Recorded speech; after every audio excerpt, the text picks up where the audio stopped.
大家好，我是彩虹。今天是一个极简单的美食，简单到一句话就能概括，但我还是想详细的说一说。看出来是什么了吗？对，它就是花生酱。首先准备300克个头饱满的花生米。5月放入到烤箱里烤熟，170度烤15分钟。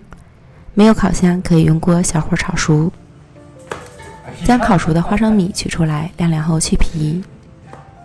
来，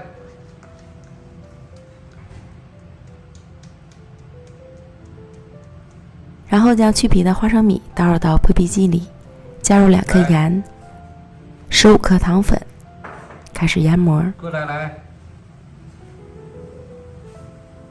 全部打成粉状，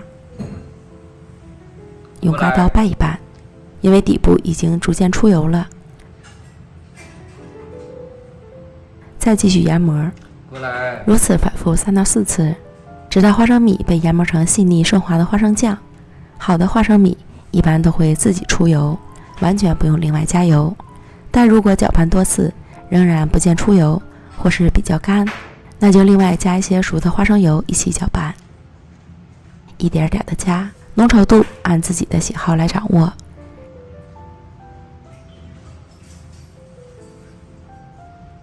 这样一碗纯纯的花生酱就做好了，特别的细腻顺滑，刚煮好的会稀一点，放到冰箱里冷藏之后就会变得浓稠。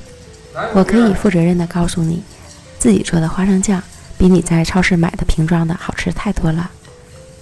糖粉和盐还可以根据自己的口味适当调整，没有糖粉可以用等量的白砂糖来代替，不过用糖粉打出来的会更细腻。喜欢的朋友就赶快试试吧。美食天天更新，咱们明天见，拜拜。